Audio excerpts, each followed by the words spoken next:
বস আমার বেতনটা একটু তাড়াতাড়ি দিয়ে দেন। এখানে অনেক লম্বা সিরিয়াল হইতে হইতে অনেক লেট হয়ে যাবে গা। বাট আমার টাকার একটু ইমার্জেন্সি বেশি দরকার। জিহাদ ভাই, এই জায়গায় তিনজন দাঁড়া রয়েছে, তুমি ওখান থেকে চুপ করে এসে এখানে দাঁড়ায় গেলা। টাকা তো আমরা নিবো না, টাকা তুমি একা নিবা না, এটা সবারই প্রয়োজন। ভাই তুমি সব জায়গায় খালি এরকম করো। এবার সবসময় এরকম করো, লাইন থেকে লাইন ভাঙি সবসময় সামনে চলে যায়। আমরা কেন হুদায় দাঁড়ায় আছি? আমরা তো টাকা নেওয়ার জন্য এসেছি, টাকা লাগলে লাইনে দাঁড়ান। এই তোমরা সবাই থামো। এই জিয়াদ, তোমার কি সমস্যা? তুমি লাইন ভাঙি কেন আগে আসছো? ভাই আপনারা তো জানেন আমার বাড়ি চট্টগ্রাম। লাস্ট কয়েকদিন ধরে বন্যার পানিতে আমাদের এলাকার অনেক স্কুল, কলেজ, মাদ্রাসা, মসজিদ, কলকারখানা সব পানির নিচে চলে গেছে। আমার পরিবার সহ এলাকার অনেক মানুষ শুকনা খাবার, বিশুদ্ধ পানির অভাবে অসুস্থ হয়ে পড়তেছে। তাই ভাই টাকাটা আমার ইমার্জেন্সি দরকার। যত তাড়াতাড়ি আমার টাকাটা দিবেন আমি দেশে বাড়ামু। কিছু শুকনা খাবার আর বিশুদ্ধ পানি দিয়া আমি একটু তাদের পাশে দাঁড়াইতে পারবো।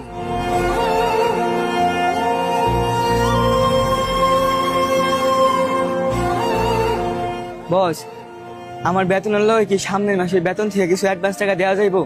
তাহলে আমার আর একটু উপকার হইতো। এ নাও জিহাদ, এই মাসের বেতন। আর আমার কাছে কোনো এক্সট্রা টাকাও আসে না, আর কোম্পানি থেকে অ্যাডভান্স টাকা দেওয়ার কোনো নিয়ম নাই।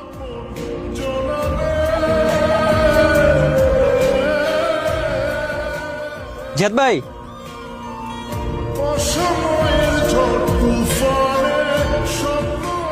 ভাই এই যে আমার এই টাকাটা আপনার সাথে যোগ করে পাঠিয়ে দিন। ভাই আপনি না কইছেন এই মাসে মোবাইল কিনবেন?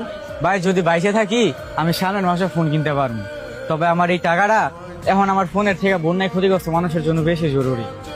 জিহাদ, এই টাকাটা তুমি রাখো। আমি ভাবছিলাম এই টাকা দিয়ে একটা ফার্নিচার কিনবো। মাকে আমি ফোন করে বলে দিব যেন ফার্নিচারটা সামনের মাসে কিনে। এই টাকাটা তুমি বন্যার্ত মানুষের পাশে দাঁড়াও। জিহাদ ভাই, আমার বাড়ি না সিলেট। গত বছর বন্যা কবলিত অবস্থায় আমাদের অনেক কষ্ট হয়েছিল, আমরা বুঝি বন্যা কবলিত মানুষের কত কষ্ট হয়। একটা কাজ করেন, আমার টাকাটা আপনি পাঠাই দিয়েন। ভাই আপনারা তো এক একজন এক এক জেলার মানুষ, তারপর আপনারা যে আমাদের পাশে দাঁড়াইতেছেন। ভাই আমরা হয়তো এক একজন এক এক জেলার মানুষ, তবে দিন শেষে আমরা তো একই দেশের মানুষ। এখন হয়তো তারা বন্যায় কবলিত অবস্থায় আছে, তাই এখন উচিত আমাদের সবার তাদের পাশে দাঁড়ানো। জিহাদ,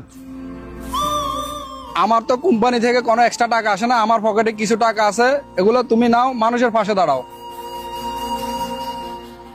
আমরা এক জেলার মানুষ না তো কি হয়েছে,